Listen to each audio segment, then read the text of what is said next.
I think really being open-minded and also really trusting artists is a really big, important factor because artists know what they're doing, at least when it comes to making the artwork. That's why people hire them, and allowing them to have the most creative freedom as possible really usually allows the project to be as best as it can be or as good as it can be.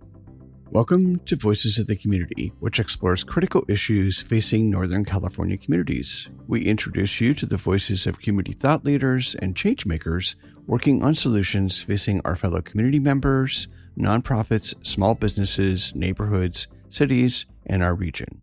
This episode is part of our special series on how the arts and culture sector is coming back from the COVID-19 pandemic and features voices from the co-production of Arts for a Better Bay Area's State-of-the-Art Summit held at the Strand Theater in San Francisco on June 28, 2023.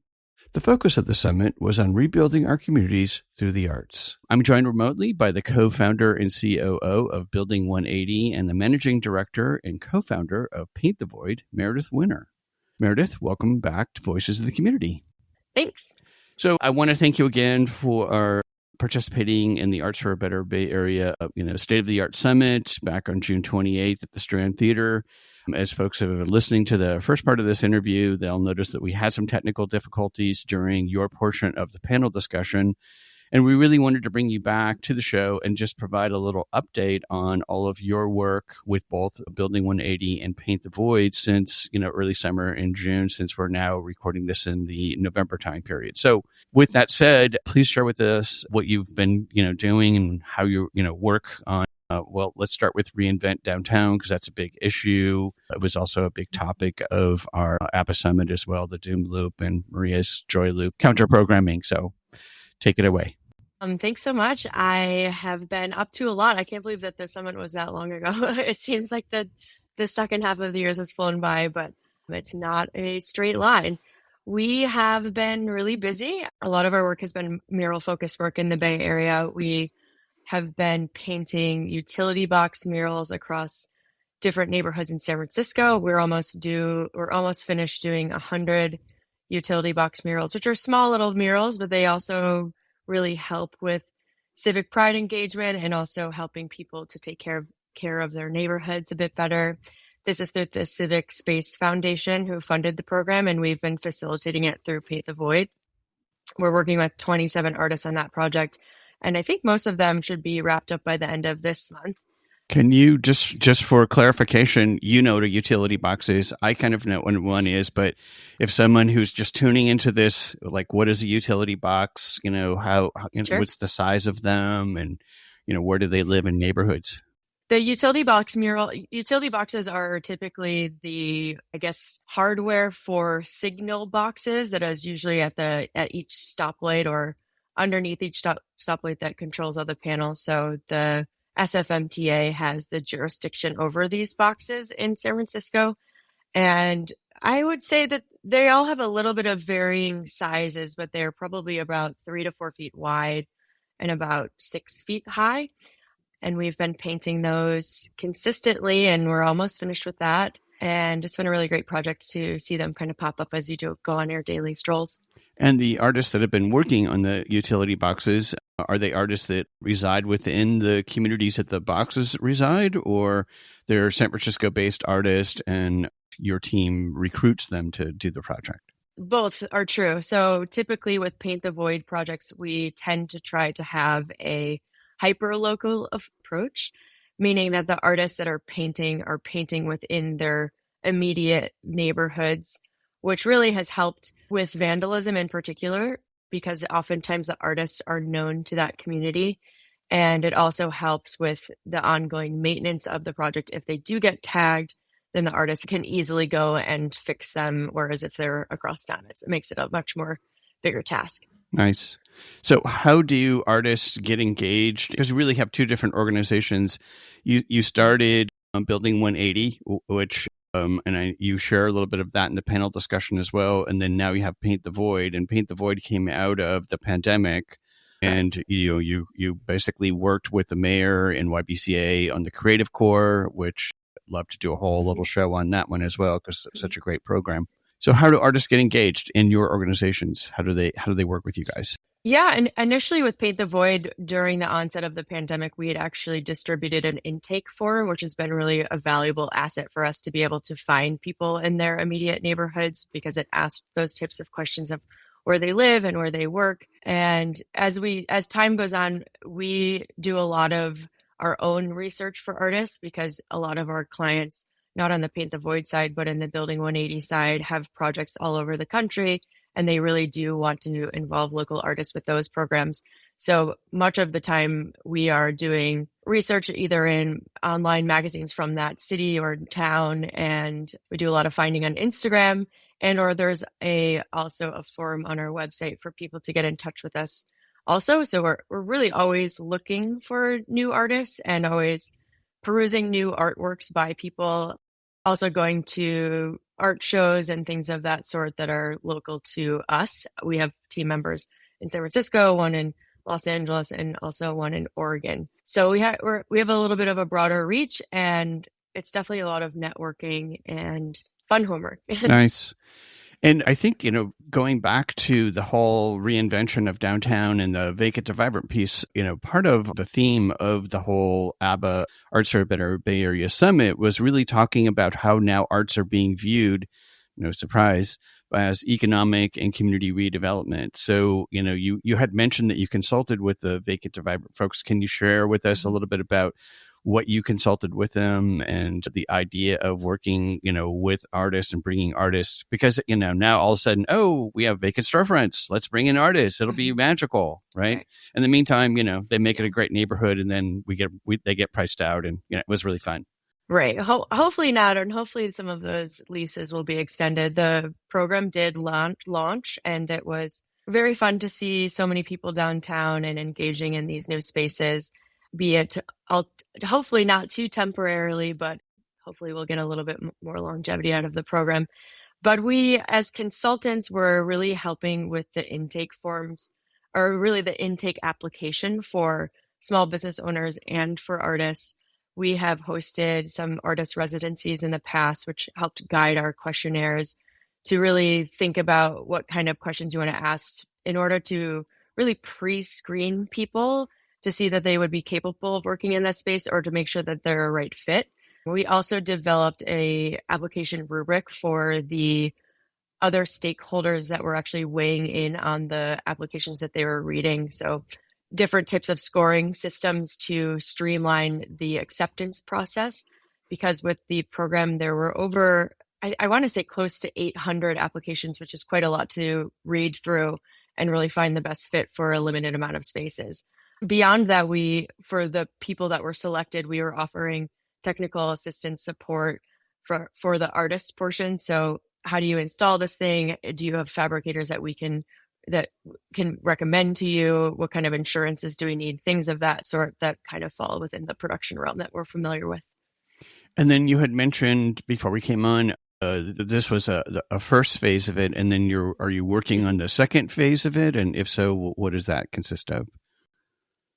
The program is hopeful to do another cohort of applicants of people who have already applied. I don't think that the applications have ever really closed, but for people who weren't the best fit for the first portion of the program. And most of that also came down to landlords having stake in who was occupying the spaces.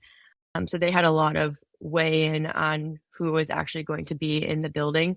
And for the second cohort, they're hoping to get additional funding from OEWD to do another round of occupants in vacant spaces. And OEWD, for our listening audience and viewing audience, is the Office of Economic and Workforce Development in San Francisco, which is part of the mayor's office. And, staying on the same track of kind of using art as economic and community revitalization or redevelopment, can you share with us a little bit about why, you and Shannon Riley kind of created Building 180, how it came to be, and how you work with artists? Because you're creating art, but you've also kind of created an agency, if you will, or arts management. Correct. Yeah, we got our start initially stemming from Burning Man artists, which we had both had the pleasure of apprenticing under on Treasure Island. And so often we would see these very large pieces be kind of shoved away in the corner, and with artists without a plan of how to get them seen by people. So initially it was a lot of, I wouldn't say really straight consulting work. It was really us helping artists find placement opportunities, doing a lot of networking for them to find places where they could rent their pieces or get new commissions. And from there, we've just branched out quite a bit from, we do way less rentals than we do new commissions for artists. We also work with cities with lighted art festivals that are open to the public, which is something that's really important to us, is having art be a not ticketed experience. So a lot of the artists have traditionally been working in festival realms where there is a barrier to entry. And we tend to try to work with either events or activations that don't rely on ticket sales. So those are usually from private funding sources. We also work with rec and parks departments, again, various different cities. We do some work with hospitality groups and also with developers for new builds that are often subject to the 1% mandate. And out of your work over the years, what would you say are some of the important findings that, came out of the work? So Paint the Void was, kind of birthed, if you will, during COVID, and you were, doing these amazing, pieces of art on, boarded up buildings, if you will. Sadly, there's still a lot of boarded up buildings here in San Francisco. What are some of the things that you've seen come out of it for, I think, both the artist and artist workforce, as well as the community at large? Sure, it's actually good timing because we're in the process of publishing or self-publishing a Paint the Void retrospective book, so it's very top of mind for me these days. And it's been really amazing to read past input from artists that we worked with that say that a lot of the work that we have helped facilitate with them has really jump-started their career so that they have been able to go on and do bigger projects and actually maintain careers as living and working artists, which I think is an amazing outcome. I think that a lot of the difficulty in making public art often comes down to permitting processes and where you actually can place artwork. And even with funding, that can be quite difficult. So kind of navigating through different stakeholders and different entities that have some sort of say in the process is really important to make those personal connections with people so that they know who you are when things are coming across their desk. You have to get really good at doing budget tracking, which is a big thing that we provide for artists that are working on large scale projects, particularly with sculptural artists, that it's a lot of materials to track and crew and transportation and things of that nature. I'm trying to think of other lessons that I've learned. I think really being open-minded and also really trusting artists is a really big important factor because artists know what they're doing, at least when it comes to making the artwork. That's why people hire them, and allowing them to have the most creative freedom as possible really usually allows the project to be as best as it can be, or as good as it can be. You're listening to Voices of the Community, which explores critical issues facing Northern California communities. Voices of the Community is supported by a grant for the Zellerbach Family Foundation, whose arts and culture grants ensure vibrant work is created, new voices are celebrated, and artists and audiences inclusive of the Bay Area's diverse communities and cultures have opportunities to thrive. To find out more, go to zff.org. And by a grant from the Peaceful World Foundation, dedicated to fostering a culture of global peace through the promotion of hosted conversations and education. You can learn more at peacefulworldfoundation.org. Before we get back to our interview with Meredith Winner with Building 180 and Paint the Void, we wanted to share an excerpt from one of our one-on-one interviews with the keynote speakers and summit guests that were conducted by our roving reporter team of Isa Nakazawa and Eric Estrada.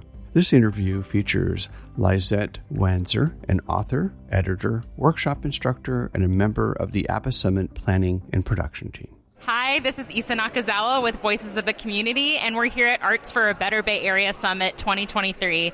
Thank you so much for talking to us. Can you just tell us your name and what brings you here today? I'm Lyzette Wanzer. I am a San Francisco author and writing instructor, and I actually helped to plan and arrange this event with ABBA, Art for a Better Bay Area. They had an open call in January for 2 people to come on board for 6 months to help them plan this and learn about administrating an event and so on. So I was chosen, and one other person named Enno. And so that's what we've been doing. So we've been recruiting speakers, we've been planning the program, the scheduling, and all of that, finding a place to host it, all kinds of things. It's all been planning and event management.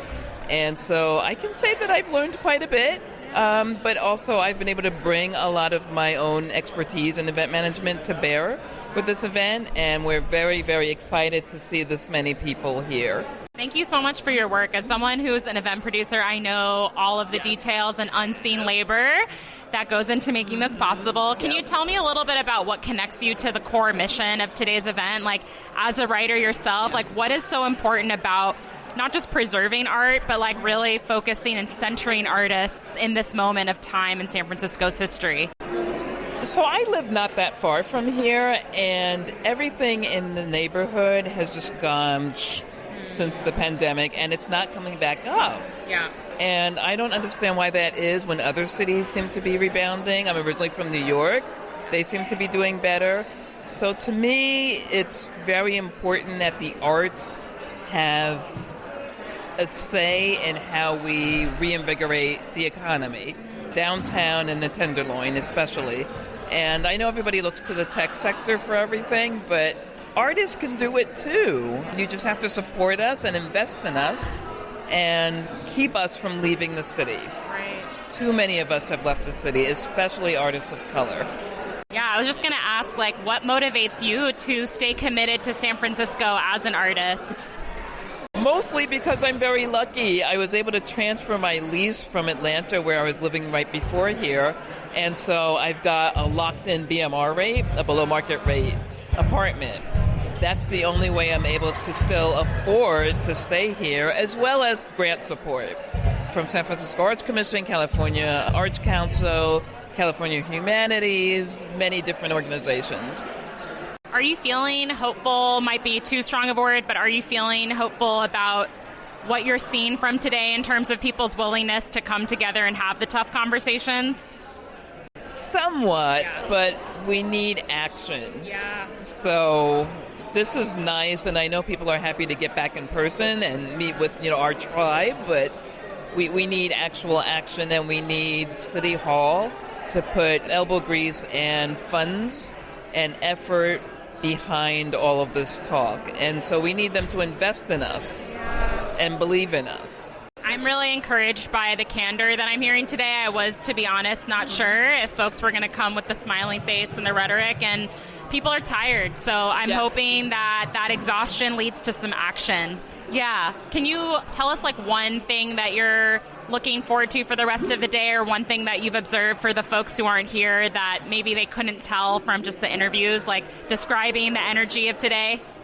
I have just loved seeing so many people that I know that I haven't seen since the pandemic started here. And it's been really, really great, and being able to introduce them to one another as well. So connecting artists to one another has been great. It's a lot of fun, and this is great. We're in person, and look at all this conversation that's happening now. Yeah. Look at all the energy. People are meeting. They don't all even know each other. They're just, meeting and speaking. And one woman just left, and she said, I have so many ideas. And this is like the kind of energy that we didn't have during the pandemic, right? Like the in-between moments that actually become the conditions through which we can do that work. That's right. And when you were thinking about the cultivation of this event, how did you think of like who to invite? Like, were you as thoughtful around bringing the artists of San Francisco as well as the arts organizations? Like, how did that kind of come to be? Yeah, we decided early on we wanted artists and administrators here, and a few people from pseudo-government offices to be here as well, because we can't really do it without them. Yes. So they need a say-so in this, and we need them to understand the passion and the mission that's here. And I think you heard, I don't know if you got to see the first session on stage, but I think you heard some of that commitment and fire today. So congratulations, and thank you again. Thank you. Yeah, thank you so much. Let's get back to our discussion with Meredith Winner about how Building 180 and Paint the Void are working with artists, local governments, and businesses to utilize the arts for economic development in San Francisco neighborhoods along with other communities across the country. So in working with cities and artists, what would you, and you've obviously worked with the Office of Workforce and Economic Development, which is our version of both community and economic, as well as housing in San Francisco. What are some of the recommendations, that you would say to cities like San Francisco or other cities and or counties that you've worked in to both really kind of help and foster artists, keeping artists in the community? Because the biggest issue, especially here, obviously in the Bay Area, is, housing. It's always been a huge issue. Mm-hmm.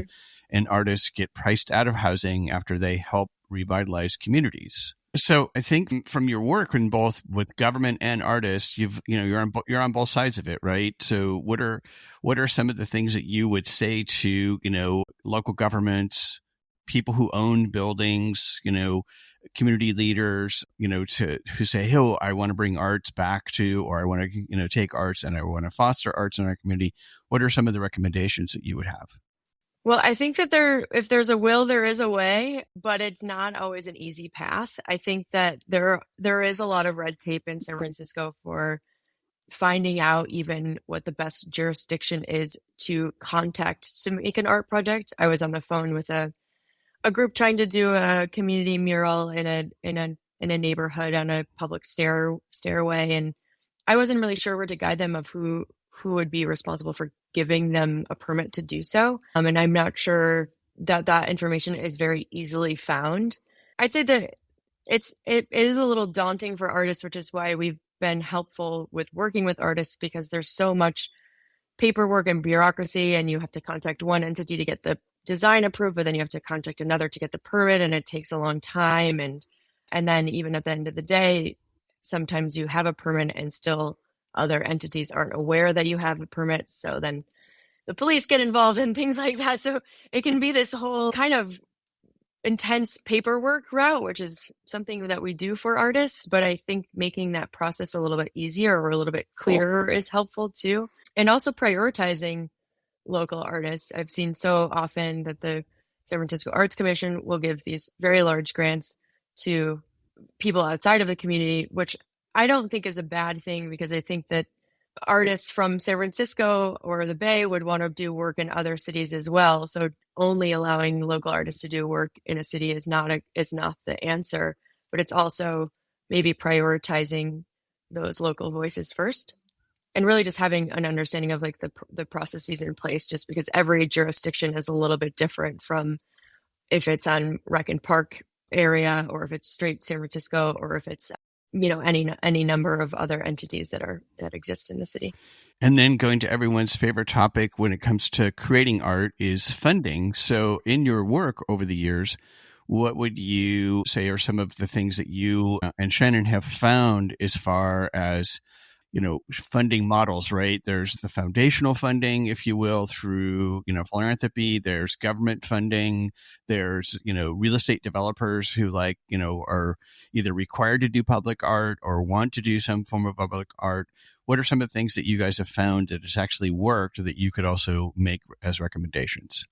I think that just making sure that you're being diversified is really important, because all of our projects come from very different sources. So again, like you said, we have funding through the government, which has come from OEWD, oftentimes from them, and then creating those relationships. With Paint the Void, we had started a fiscal sponsorship project so that we could actually fundraise for those mural works. We work again with developers, and Rec and Park sometimes has funding as well, and really just kind of keeping an eye out on who is working in the field and projects that you kind of want to go after. With Building 180, most of the time things are really projects are coming to us, as opposed to us like thinking of the project ourselves and then manifesting it. Whereas Paint the Void was an idea of ours that we made happen through connecting with people in the community and finding funding sources. And I think it's really just like finding a place and an idea that you really do like as an artist to do those types of works. Because then I think from an artist standpoint too, is that they will be making work that they really want to be working, as opposed to something that's really prescribed. The other way around, working through through, agencies, for lack of a better term for us, because we wear a lot of different hats, is that we really do try to protect an artist's best interest and also make sure that they are getting the creative freedom that they deserve, and making sure that the projects are aligned with their type and style of work. So it kind of goes in both directions a lot of the time, of either figuring out an idea and figuring out how to execute that idea, or having someone who has funding already coming to you that wants art but doesn't necessarily know like what that means. And also for artists is reaching out to people who are in the position of doing curation and production work, like entities like Building 180 and or Paint the Void, who get in an influx of projects and making your art known to those types of organizations. Thank you. And since we are coming into the holiday season, everyone, of course, turns to art and light and entertainment and all of that. Are there projects that you and the team are working at Building 180 or Paint the Void for the end of the year, and or projects going into 2024 that you'd like to share? We have a lot of upcoming projects. Going into the holidays is it's a nice reprieve, because a lot of the times our projects are wrapping up or close to wrapped up, so that everybody from the client side and artists can really take a little breather. We are working with the city of Napa on their Lighted Arts Festival, bringing a few installations there. We're also bringing some permanent installations in the city of Indio. We just wrapped up some projects in the Tahoe area with a couple of artists that work with recycled materials. And what else? We're really excited about this forthcoming book that we are hopefully publishing in the beginning of this year. And we have some muralists out today in Fisherman's Wharf doing some work, and also an artist in Oakland who's doing work on a development project as well. So there's a lot happening, but again, the beginning of the year tends to be time to be able to do a little bit of regroup and breather to get all of our more like admin type stuff out of the way, so that we can hit the ground running when projects are coming in. And then if people wanted to sign up for the book or purchase the book or find out more about your activities, they could go to, you have two different websites. Which do you want them to go to? Or do you want them to go to both, of course? They can go to both, but the Building 180's website will have the Paint the Void information on it as well, which is www.building180.com. We are done with the pre-sales for now, and then once we publish, we'll be able to sell them, so that there'll be links. Well, there'll be links to do that eventually, but we're not quite there. But keep an eye out. There's our Instagram is also Paint the Void Project on Instagram, where we have a lot of updates for that. And yeah, we're excited to keep going. It's always different. Every year is different. Every day is different. It's great. And you're working all over the country, it sounds like, not just in San Francisco or the Bay Area. Right. We have a lot of projects in Los Angeles, many that happen in Las Vegas. We're doing some in Northern California, again in Napa, and we'll see where else. We've done projects in New York, Austin, Texas, and we're always looking to expand, and we really love bringing art to smaller places as well, where the people don't have as much access, is something that's we really love to do. We'll be doing the Blink Cincinnati Lighted Art Festival, which is in October of 2024. So we're excited for that. And that's a great one to check out too. Wonderful. And then to your point, trying to recruit and curate local artists within those communities that you're doing the projects. So the artwork and the economic and community impact stays in the community. Yes, exactly. As much as we can. It's not always perfect, but we try. Anything I haven't asked you about that you wanted to chat about, that you wanted to mention? Well, hopefully we'll be redoing the murals on the JFK promenade in the beginning of next year. We had done that to incentivize people voting against cars going back to JFK after COVID. So that had passed the last election to keep the promenade cars free, and there's been a lot of really exciting activity happening in Golden Gate Park. So hopefully redoing those murals, and that will be very exciting to see new, fresh murals, because they get a lot of wear being on the ground. And I think that's it I think that's all I can think of. There's a lot happening. All right. So I want to thank Meredith for sharing, your work today and your organizations to work to support our arts and cultural workforce. We'll make sure that our viewers and listeners have your contact information, websites, and social media so they can get engaged and support all of your work to support our arts and cultural organizations as we continue to work our way through the recovery from COVID-19. And Meredith, thanks so much for coming back to the show. Thanks so much for having me. That's it for this episode of Voices of the Community. You've been listening to the voices of Meredith Winner, the co-founder and COO of Building 180 and managing director and co-founder of Paint the Void, and Lyzette Wanzer, an author, editor, and workshop instructor, along with our roaming reporter, Isa Nakazawa.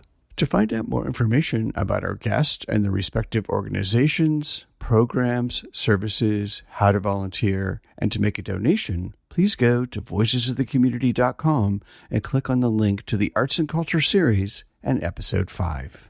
While you're on our website, you can both watch or listen to the full episodes and one-on-one interviews of our Arts and Culture series, along with signing up for our newsletter to stay up to date on future shows. After watching and listening to these wonderful stories, we hope that you will consider making a donation and volunteering to support our arts and culture organizations and our arts and culture workforce. Today's episode was made possible through our co-production partnership with Arts for a Better Bay Area for their State of the Arts Summit, along with our amazing technical crew, the audio and video wizard and our associate producer, Eric Estrada, and our co-production partner, Bayvac Media, and their wonderful staff, Paula Argoni, Andy Konami, Isa Nakazawa, and Siobhan Giles. The graphic magic was made possible by Casey Nance from Citron Studios. We also want to thank our broadcast partners KSFP LPFM 102.5 FM, KPCA LPFM 103.3 FM, Petaluma Community TV, and Bayvac Media. Voices of the Community is supported by a grant from the Zellebach Family Foundation, whose arts and culture grants ensure vibrant work is created, new voices are celebrated, and artists and audiences inclusive of the Bay Area's diverse communities and cultures have opportunities to thrive. To find out more, go to zff.org and buy a grant from the Peaceful World Foundation, dedicated to fostering a culture of global peace through the promotion of hosted conversations and education. You can learn more at peacefulworldfoundation.org. Take us along on your next walk, workout, or drive by subscribing to Voices of the Community on Apple Podcast, Spotify, and Google Podcast, or wherever you get your podcast. And if you've been enjoying the show, please leave us a rating and review on the podcast platform of your choice. To watch past and future episodes of Voices of the Community, please subscribe to our YouTube channel and go to youtube.com/GeoCoster. We'd love to hear from you with feedback and show ideas, so send us an email to george@georgecoster.com. I'm George Coster from San Francisco, and thank you for listening and watching today's episode.